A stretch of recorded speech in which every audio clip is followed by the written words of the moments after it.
What's the story, Edward? The sultry nature of a throat. Not a good enough reason to use the word sinuously. What in the after-school improv club is going on? Hello, this is the Twilight rewrite. I don't know which number video we're on. Someone was complaining that I'm no longer numbering the parts, but if you go to the playlist, they're all in order there. This is Saya as soon as it gets cold. She's gonna be there all day. Okay, we're starting chapter 14, though I think it is actually chapter 13 in the original book. We just added so much Baloran stuff that we ran out of room.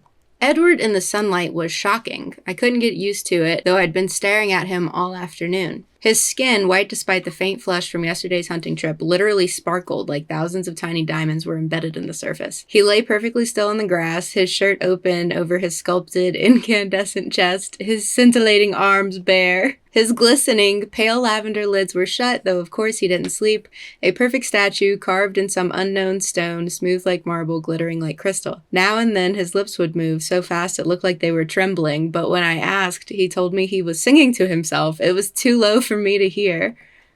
He's like a cat. I don't want to change any of this. I think it belongs in a museum. Let's figure out a way to keep it and still work with our plot. I enjoyed the sun too, though the air wasn't quite dry enough for my taste. I would have liked to lie back as he did and let the sun warm my face, but I stayed curled up, my chin resting on my knees, unwilling to take my eyes off of him. The wind was gentle, it tangled my hair and ruffled the grass that swayed around his motionless form. This also can seem like she's scared of him and like doesn't want to look away from him, because what if he's not gonna not kill her? The meadow, so spectacular to me at first, paled next to his magnificence. I think I'll take that part out. Hesitantly, always afraid even now that he would disappear like a mirage, too beautiful to be real.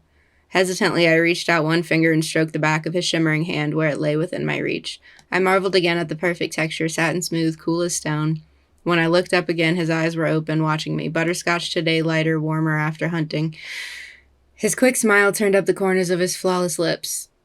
I'm gonna take that whole thing out. I don't scare you? He asked playfully, but I could hear the real curiosity in his soft voice.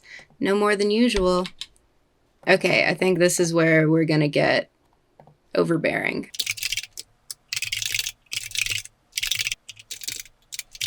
The question jolted me back to my senses, breaking the spell of his otherworldly beauty. I'm in danger, and even more dangerous, I keep forgetting that I am. No more than usual, I say like a joke. I'm pretty happy with that. I feel like that sounds exactly like Stephanie Meyer. He smiled wider, semicolon. His teeth flashed in the sun. There's just something so cold about a semicolon. I inched closer, stretched out my whole hand now to trace the contours of his forearm with my fingertips. It felt like something he'd expect me to do. I saw that my fingers trembled and knew it wouldn't escape his notice. Do you mind? I asked, for he had closed his eyes again. No, he said without opening his eyes. You can't imagine how that feels, he sighed. He's not going to give you any description to start imagining it. All right, then, keep your secrets. I lightly trailed my hand over the perfect muscles of his arm, followed the faint pattern of bluish veins inside the crease of his elbow. With my other hand, I reached to turn his hand over. Realizing what I wished, he flipped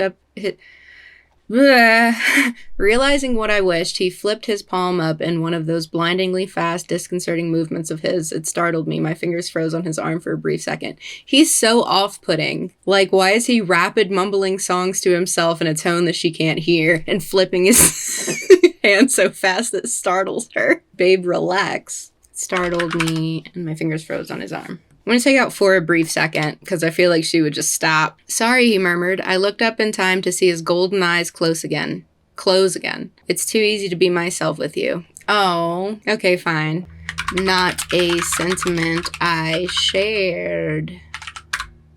I lifted his hand, turning it this way and that as I watched the sun glitter on his palm. I don't like this way and that. That's a little gross. Turning it to watch the sun glitter on his palm.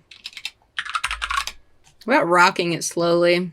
Does that still convey what we're doing? This way and that is just too much. I held it closer to my face, trying to see the hidden facets in his skin.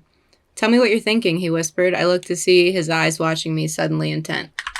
I'm taking the opportunity to suss out a physical weakness.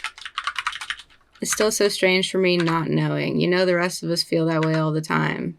Oh, he said that. Okay. I look to see his eyes watching me, suddenly intent. I'm thinking about this opportunity to search him for physical weaknesses. It's still so strange for me, he said, not knowing. You know, the rest of us feel that way all the time. It's a hard life. Did I imagine the hint of regret in his tone? But you didn't tell me. I wish I could know what you were thinking. I hesitated. What? The format of this bootleg chapter is not clarifying anything. And I was wishing that I could believe that you were real, and I was wishing that I wasn't afraid. I don't want you to be afraid. His voice was just a soft murmur. I heard what he couldn't truthfully say, that I didn't need to be afraid, that there was nothing to fear. Well, that's not exactly the fear I meant, though that's certainly something to think about. So quickly that I missed his movement, he was half sitting, propped up on his right arm, his left palm still in my hands. His angel's face was only a few inches from mine. I should have, flinched away from his unexpected closeness, but I was unable to move. His golden eyes mesmerized me. What are you afraid of, then? He whispered intently. Oh, what are you afraid of, then? But I couldn't answer, as I had just that once before. I don't know what's going on here. I can't read that. I'm just going to delete the whole paragraph. And he was gone, his hand ripped from mine, and the time it took my eyes to focus, he was 20 feet away, standing at the edge of the small meadow in the deep shade of a huge fir tree. He's so weird. He stared at me, his eyes dark in the shadows, his expression unreadable. I don't know how she's not cracking up all the time. I feel like he's doing a bit. I could feel the hurt and shock on my face. My empty hand stung. I'm sorry, Edward, I whispered. I knew he could hear. Give me a moment, he called, just loud enough for my less sensitive ears. I sat very still. Just one of them whispering and one of them like hollering across. After 10 incredibly long seconds, he walked back, slowly for him. He stopped, still several feet away, and sank gracefully to the ground, crossing his legs. His eyes never left mine. He took 2 deep breaths and then smiled in apology. I am so very sorry, he hesitated. Would you understand what I meant if I said I was only human? I nodded once, not quite able to smile at his joke. Adrenaline pulsed through my veins as the realization of danger slowly sank in. He could smell that from where he sat. His smile turned mocking. I'm the world's best predator, aren't I? Everything about me invites you in. My voice, my face, even my smell. As if I need any of that! Unexpectedly, he was on his feet, bounding away, instantly out of sight, only to appear beneath the same tree as before, having circled the meadow in half a second. As if you could outrun me! He laughed bitterly. He reached up with one hand and, with a deafening crack, effortlessly ripped a 2-foot-thick branch from the trunk of the spruce. He balanced it in that hand for a moment, and then threw it with blinding speed, shattering it against another huge tree, which shook and trembled at the blow. And he was in front of me again, standing 2 feet away, still as stone. As if you could fight me off. I rewatch the movie pretty frequently for obvious reasons. It's just a good fucking time. And every time it gets to this scene, I convince myself it must be less stupid in the book, right? Like, this is just not translating to film well. Or maybe I just can't stop seeing Robert Pattinson giving it 20%. What a good book. Okay. I sat without moving, more frightened of him than I had ever been. I'd never seen him so completely freed of that carefully cultivated facade. He'd never been less human, or more beautiful. Face ashen, eyes wide, I sat like a bird, locked in the eyes of a snake. Yeah. His lovely eyes seemed to glow with rash excitement, then, as the seconds passed, they dimmed. His expression slowly folded into a mask of ancient sadness. Don't be afraid, he murmured, his velvet voice unintentionally seductive. I promise, he hesitated. I swear not to hurt you. He seemed more concerned with convincing himself than me. Don't be afraid, he whispered again as he stepped closer with exaggerated slowness. He sat sinuously, with deliberately unhurried movements, till our faces were on the same level, just a foot apart. Not a good enough reason to use the word sinuously. Please forgive me, he said formally. I can control myself. You caught me off guard, but I'm on my best behavior now. He waited, but I still couldn't speak. I'm not thirsty today, honestly, he winked. What a vibe shift. At that, I had to laugh, though the sound was shaky and breathless. Are you all right? He asked tenderly, reaching out slowly, carefully, to place his marble hand back in mine. I looked at his smooth, cold hand and then at his eyes. They were soft, repentant. I looked back at his hand and then deliberately returned to tracing the lines in his hand with my fingertip. I looked up and smiled timidly. There's a lot of I'm looking back at this and then over here, and then I'm doing this again, and then I'm returning. His answering smile was dazzling. So where were we before I behaved so rudely, he asked in the gentle cadences of an earlier century. I honestly can't remember. He smiled, but his face was ashamed. I think we were talking about why you were afraid, besides the obvious reason. Oh, right. Well, I can't wait to hear what she says. I looked down at his hand and doodled aimlessly across his smooth, iridescent palm. The seconds ticked by. How easily frustrated I am, he sighed. I looked into his eyes, abruptly grasping that this was every bit as new to him as it was to me. As many years of unfathomable experiences as he had had, this was hard for him too. I took courage from that thought. I was afraid because, for, well, obvious reasons, I can't stay with you, and I'm afraid that I'd like to stay with you much more than I should. I looked down at his hands as I spoke. It was difficult for me to say this aloud. Yes, he agreed slowly. That is something to be afraid of indeed. Wanting to be with me, that's really not in your best interest. I frowned. I should have left long ago, he sighed. I should leave now, but I don't know if I can. I don't want you to leave, I mumbled pathetically, staring down again, which is exactly why I should. But don't worry, I'm essentially a selfish creature. I crave your company too much to do what I should. I'm glad. Don't be! He withdrew his hand, more gently this time. His voice was harsher than usual, harsh for him, still more beautiful than any human voice. It was hard to keep up. His sudden mood changes left me always a step behind, dazed. It's not only your company I crave! Never forget that. Never forget I am more dangerous to you than I am to anyone else. He stopped, and I looked to see him gazing unseeingly into the forest. He's like, I thought for a moment. I don't think I understand exactly what you mean. By that last part, anyway, I said. He looked back at me again and smiled, his mood shifting yet again. Again. How do I explain, he mused, and without frightening you again? So many imps! Without seeming to think about it, he placed his hand back in mine. I held it tightly in both of mine. He looked at our hands. That's amazingly pleasant, the warmth, he sighed. A moment passed as he assembled his thoughts. You know how everyone enjoys different flavors? He began. Some people love chocolate ice cream. Others prefer strawberry. I nodded. Sorry about the food analogy. I just couldn't think of another way to explain. I smiled. He smiled ruefully back. You see, every person smells different, has a different essence. If you locked an alcoholic in a room full of stale beer, he'd gladly drink it, but he could resist if he wished to, if he were a recovering alcoholic. Now let's say you placed in that room a glass of 100-year-old brandy, the rarest, finest cognac, and filled the room with its warm aroma. How do you think he would fare then? Do you notice a man is the problem in both of these scenarios? Anyway, we sat silently, looking into each other's eyes. Trying to read each other's thoughts. He broke the silence first. Maybe that's not the right comparison. Maybe it would be too easy to turn down the brandy. Perhaps I should have made our alcoholic a heroin addict instead. Phew, Stephanie. So what you're trying to say is, I'm your brand of heroin? I teased, trying to lighten the mood. He smiled swiftly, seeming to appreciate my effort. Yes, you are exactly my brand of heroin. Does that happen often? I asked. He looked across the treetops, thinking through his response. I spoke to my brothers about it. He still stared into the distance. To Jasper, every one of you is much the same. He's the most recent to join our family. It's a struggle for him to abstain at all. He hasn't had time to grow sensitive to the differences in smell, in flavor. He's not a connoisseur like me. He's a fake fan. He glanced swiftly at me, his expression apologetic. Again? Sorry, he said. I don't mind. Please don't worry about offending me, or frightening me, or whichever. That's the way you think. I can understand, or I can try to at least. Just explain however you can. This is such a nothing conversation. I love it. He took a deep breath and gazed at the sky again. So Jasper wasn't sure if he'd ever come across someone who was as... He hesitated, looking for the right word. Appealing as you are to me, which makes me think not. Emmett has been on the wagon longer, so to speak. And he understood what I meant. He says twice for him, once stronger than the other. And for you, never. Because this is a Mormon virginity story. The word hung there for a moment in the warm breeze. What did Emmett do? I asked to break the silence. It was the wrong question to ask. His face grew dark, his hand clenched into a fist inside mine.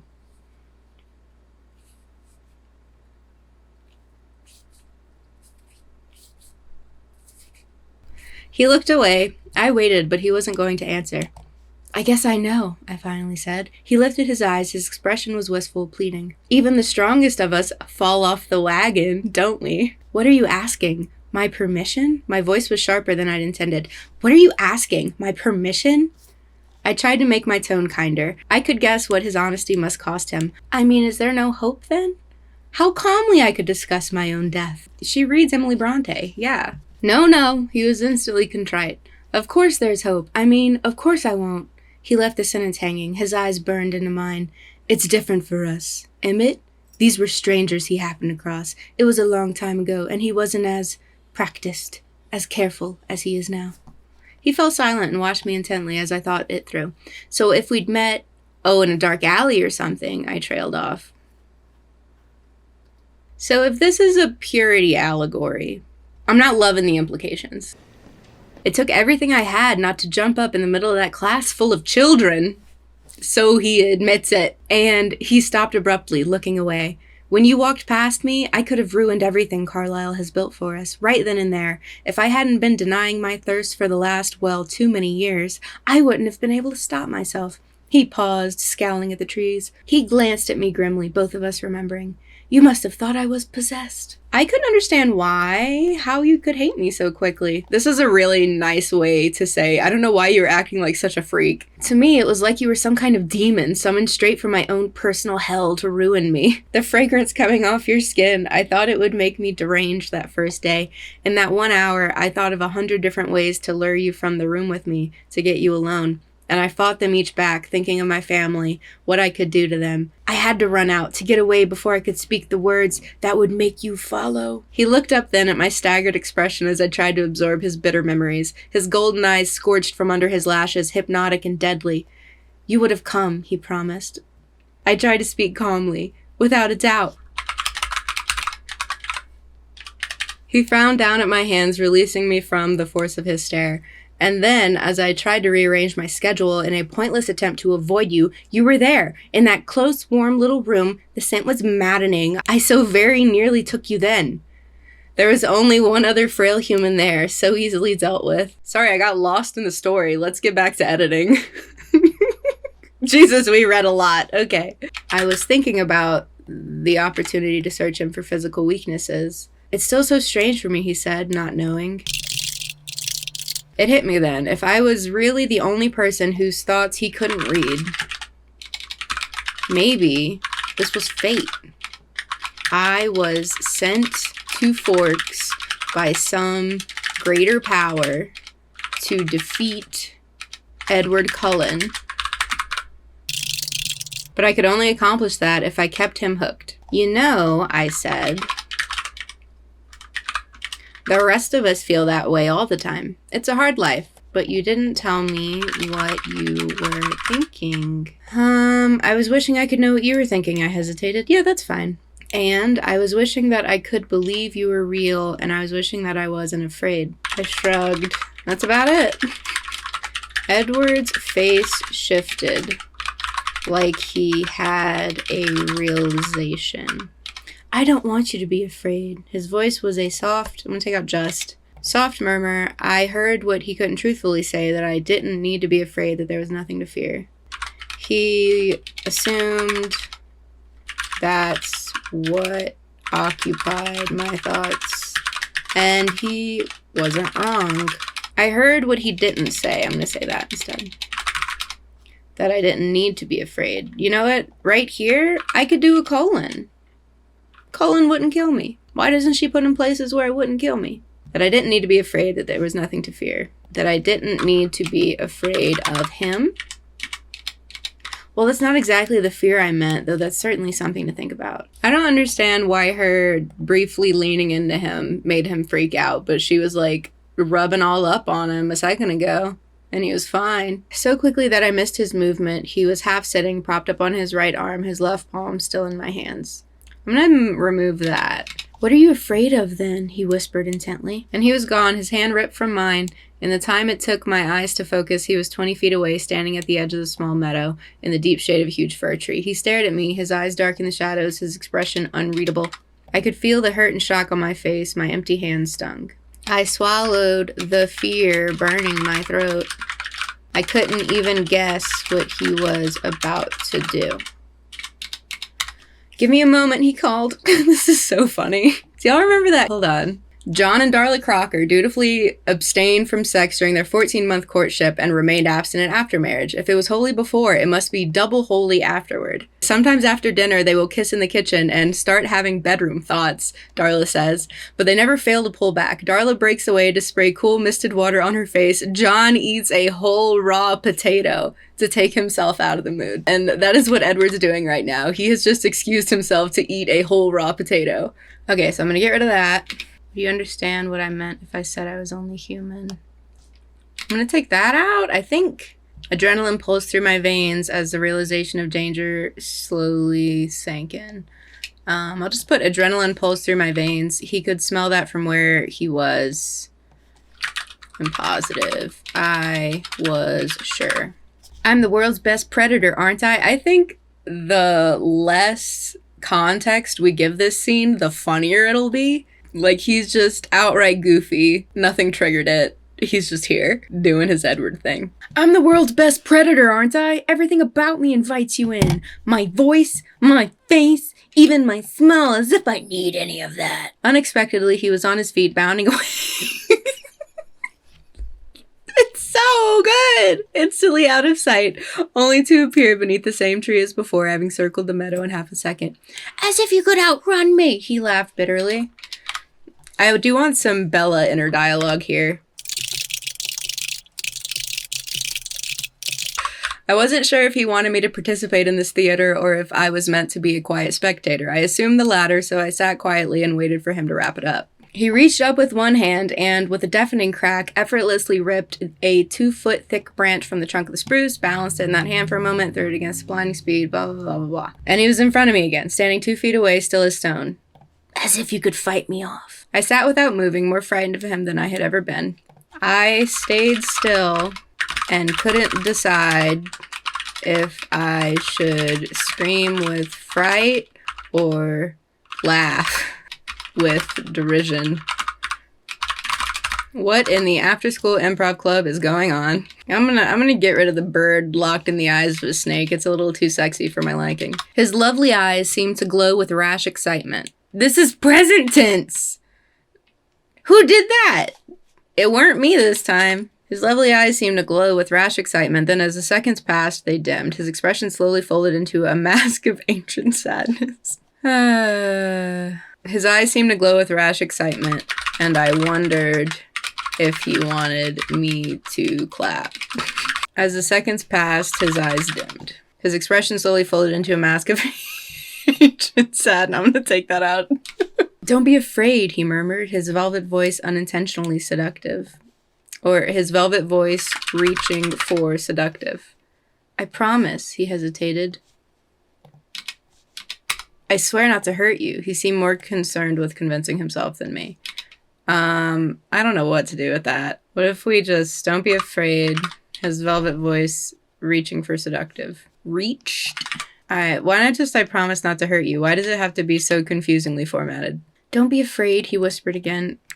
Brother. He stepped closer with exaggerated slowness. He sat sinuously with deliberately unhurried movements till our faces were on the same level, just a foot apart. Please forgive me, he said formally. I can control myself. You caught me off guard, but I'm on my best behavior now. He waited, but I still didn't speak because I didn't know what the f*** was going on. I'm not thirsty today, honestly, he winked.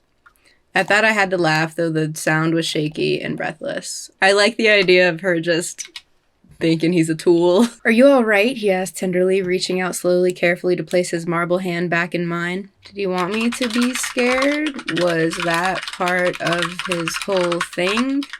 I was focusing on seeming seduced, but maybe I should approach the role with more nuance.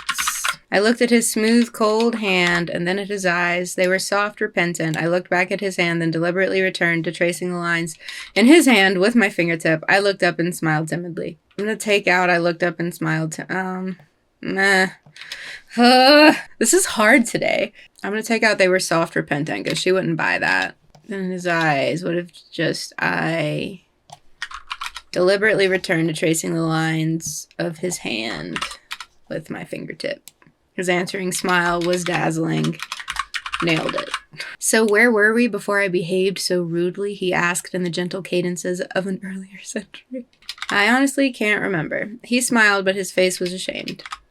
I think we were talking about why you're afraid, besides the obvious reason. Oh, right. Well, I don't like any of this. I was afraid. I can't stay with you. What do we do here? Let's just hop to his explanation and make him sound like a douchebag. His smile faded to a smolder aimed at the trees. Wanting to be with me? He closed his eyes as if pained. That's really not in your best interest. I waited, but he didn't continue. What do you mean? Finally asked with doe eyes. I waited, but he didn't continue. Oh, right, improv, yes and. What do you mean? I finally asked with doe eyes. I should have left long ago, he sighed. I should leave now, but I don't know if I can. I don't want you to leave, I offered. Which is exactly why I should. But don't worry, I'm essentially a selfish creature. I crave your company too much to do what I should. I'm glad? I said, hoping he didn't hear the questioning inflection. Don't be. He withdrew his hand more gently this time. His voice was harsher than usual. Harsh for him, still more beautiful than any human voice. It was hard to keep up with his sudden mood changes and the direction of this stage drama. It's not only your company I crave. Never forget that. Never forget I am more dangerous to you than I am to anyone else. He stopped and I looked at him. And I looked to see him gazing unseeingly into the forest. I thought for a moment. I don't understand exactly what you mean. By that last part, anyway, I said. I don't understand any of it. He looked back at me and smiled, his mood shifting yet again. How do I explain, he mused, and without frightening you again? Without seeming to think about it, he placed his hand back in mine. I held it tightly in both of mine. He looked at our hands. I'm gonna take that out because, holy shit, that's amazingly pleasant, the warmth. He took my hand.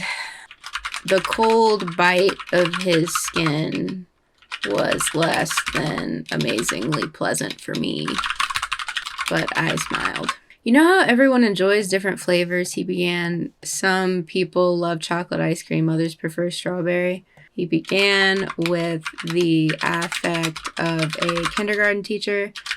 I nodded. Sorry about the food analogy. I couldn't think of another way. I smiled. He smiled ruefully back. I'm gonna take that out because I think he seems more obnoxious without it. You see, every person smells different, has a different essence. If you locked an alcoholic in a room full of stale beer, he'd gladly drink it, but he could resist if he wished to, if he were a recovering alcoholic.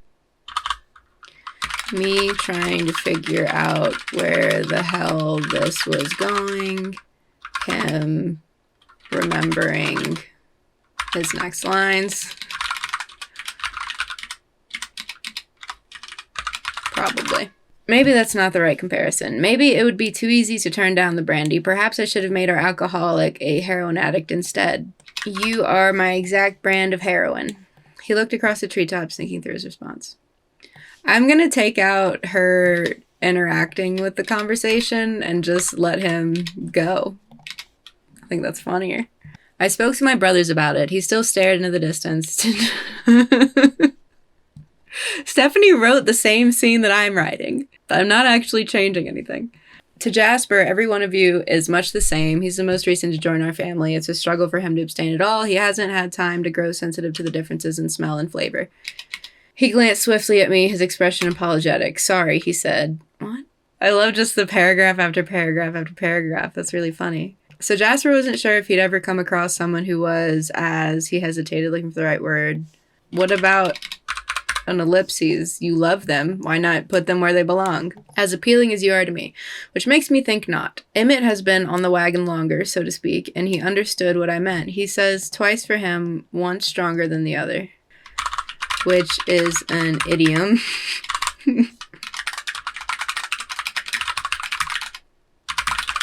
Okay, so Jasper wasn't sure if he'd ever come across someone who was as appealing as you are to me, which makes me think not.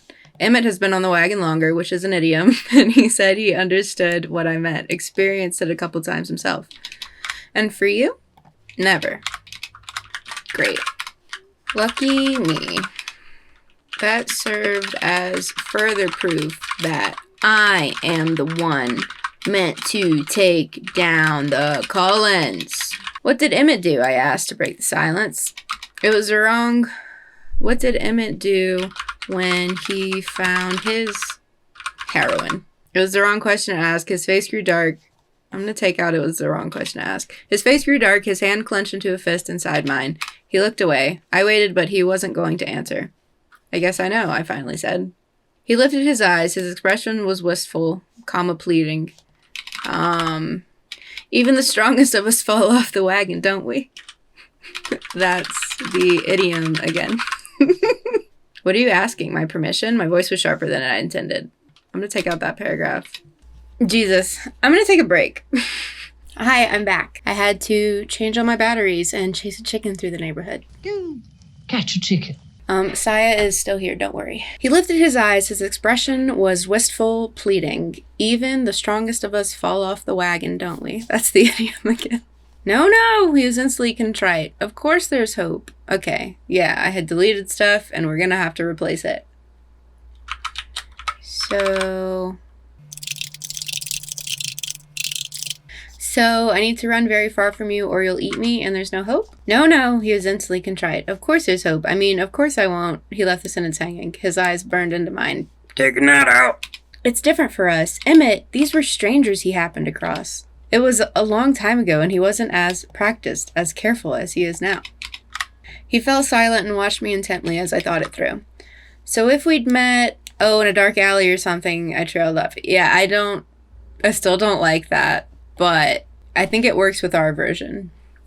Are y'all like really close to me right now? Back up. Okay. It took everything I had not to jump up in the middle of that class full of children. He stopped abruptly, looking away. When you walked past me, I could have ruined everything Carlisle has built for us right then and there. If I hadn't been denying my thirst for the last, too many years, I wouldn't have been able to stop myself. Counterpoint. If they weren't vegetarians, he wouldn't be in high school. So, point moot. He glanced at me grimly. There's something about a grim glance that just... it's evocative. You must have thought I was possessed. I couldn't understand how you could hate me so quickly. To me, it was like you were some kind of demon. I'm gonna take out her talking again. Because I like him just going on and on and on. I mean, I don't like it, but... To me, it was like you were some kind of demon summoned straight from my own personal hell to ruin me. The fragrance coming off your skin, I thought it would make me deranged that first day. In that 1 hour. I thought of 100 different ways to lure you from the room with me to get you alone, and I fought them each back, thinking of my family, what I could do to them. I had to run out to get away before I could speak the words that would make you follow. He looked up then at my staggered expression as I tried to absorb his bitter memories, his golden eyes scorched from under his lashes, hypnotic and deadly. I couldn't help raising an eyebrow. You would have come, he insisted. Without a doubt. This is kind of just beating the horse. I shivered in the warm sun, seeing my memories anew through his eyes, only now grasping the true danger. Poor Miss Cope. I shivered again at how close I'd come to being inadvertently responsible for her death. Don't cause your brother in Christ to stumble with your tasty blood. Put that shit away. But I resisted. I don't know how. I forced myself not to wait for you, not to follow you from the school. It was easier outside when I couldn't smell you anymore. To think clearly, to make the right decision. I left the others near home. I was too ashamed to tell them how weak I was. They only knew something was very wrong. And then I went straight to Carlisle at the hospital to tell him I was leaving. I traded cars with him. He had a full tank of gas, and I didn't want to stop. I didn't dare to go home to face Esme.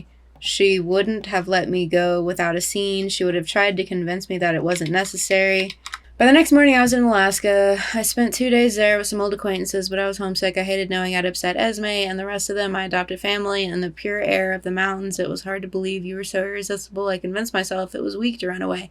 I dealt with temptation before. Not of this magnitude, not even close, but I was strong. Who were you, you insignificant little girl? He grinned suddenly. To chase me from the place I wanted to be, so I came back. He stared off into space. I couldn't speak. I hate him. And like her main internal struggle in this story is trying not to fuck this guy. Bella, have some self-respect, please. Look at the man. Look at the man before you and realize what he is. I spent 2 days there with some old acquaintances. In the pure air of the mountains, it was hard to believe you were so irresistible. Wait, hold on. I want to say that he was writing poetry, but I feel like we could say something douchier. Working on my memoirs. In the pure air of the mountains, it was hard to believe you were so irresistible. I convinced myself it was weak to run away. I dealt with temptation before, not of this magnitude, not even close, but I was strong.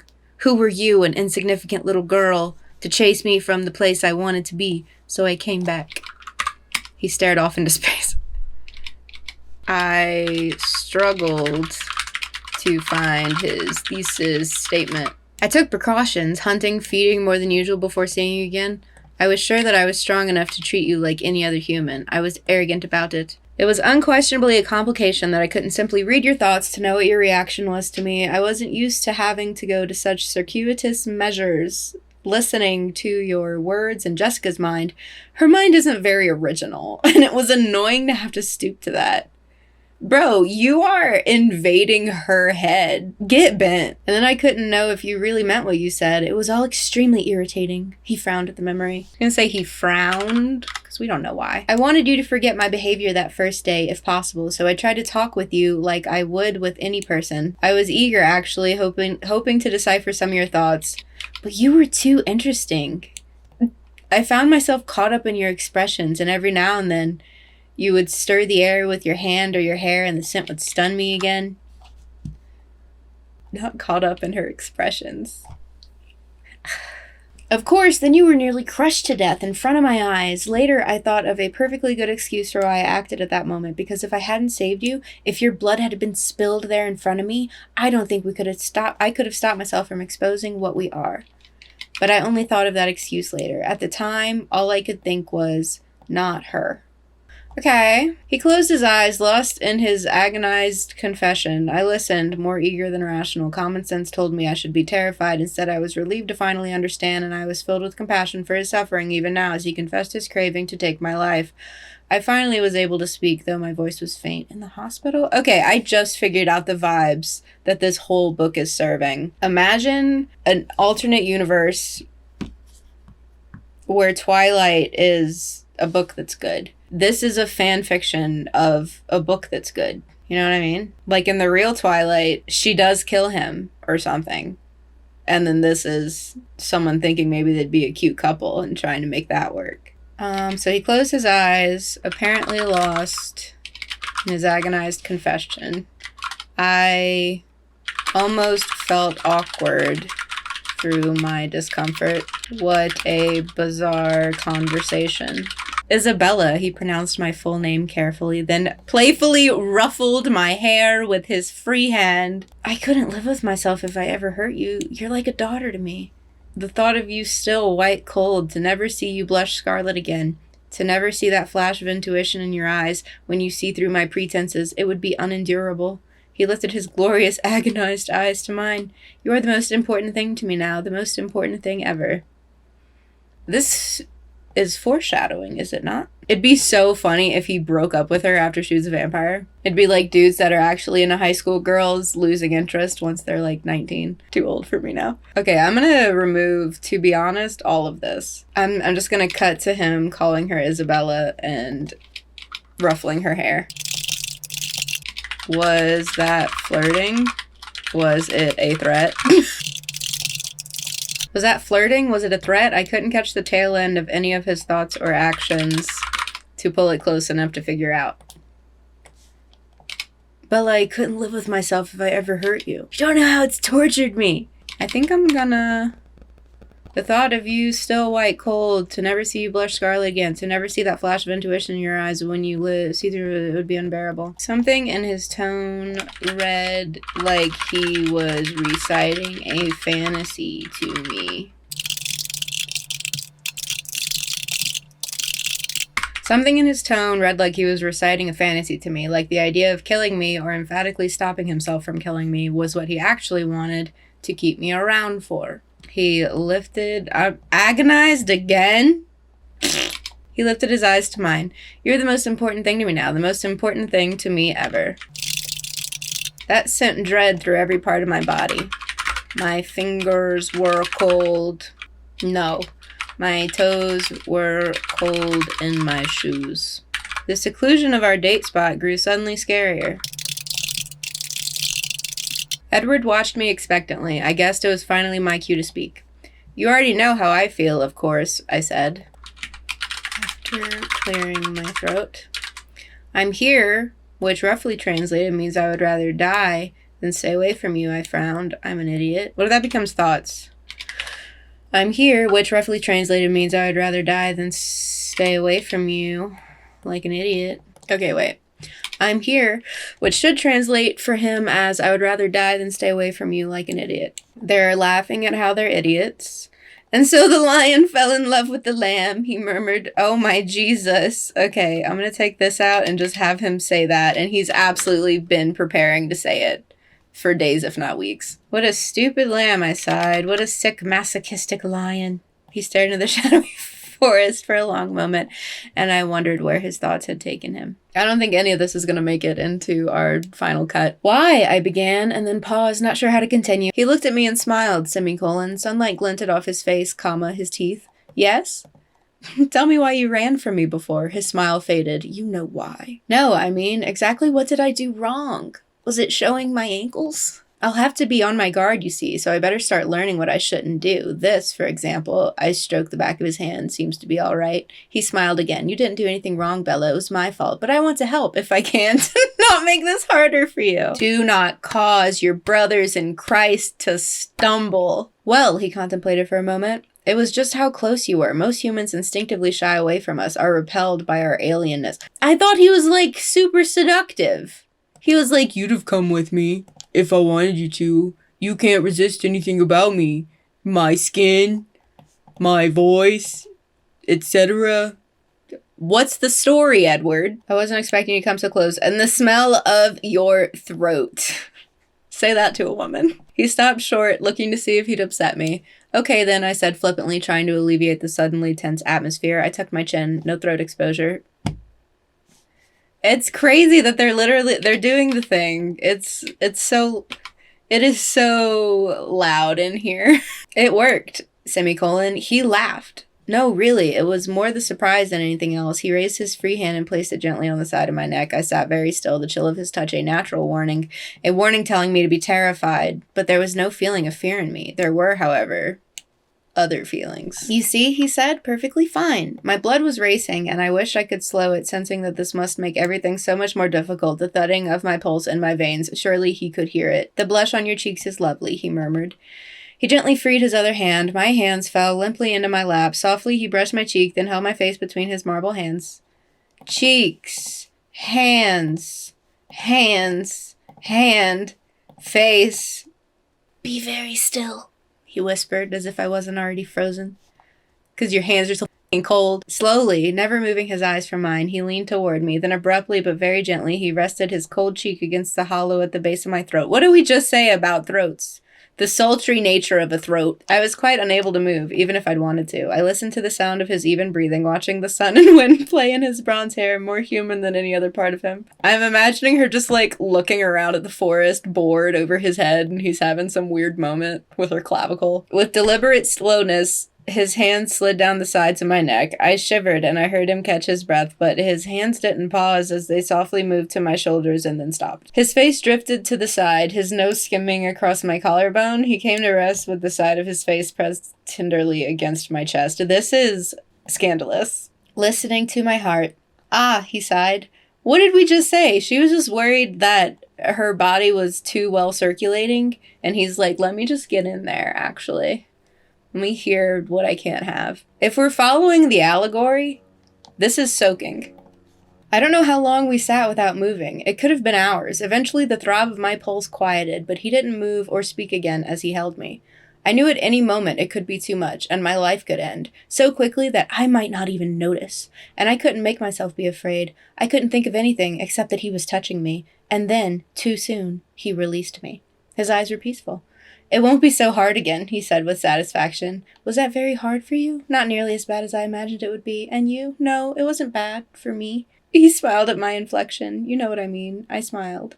"Here." "What? I don't know what you mean." "Here." He took my hand and placed it against his cheek. "Do you feel how warm it is?" And it was almost warm, his usually icy skin, but I barely noticed, for I was touching his face, something I dreamed of constantly since the first day I'd seen him. "Don't move," I whispered. She pulled out a gun. No one could be still like Edward. He closed his eyes and became as immobile as stone, a carving under my hand. Did you guys know that he's like stone? He's similar to and could be compared to some sort of rock. I moved even more slowly than he had, careful not to make one unexpected move. Are we doing this again? I caressed his cheek, delicately stroked his eyelid, the purple shadow in the hollow under his eye. I traced the shape of his perfect nose. I have just reached my limit. I am done. Okay, anywho. Gary, she's a baby. She's a 9,000-year-old baby.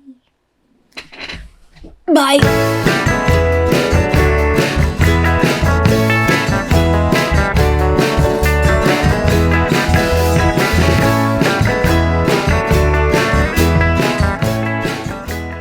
I was homeschooled.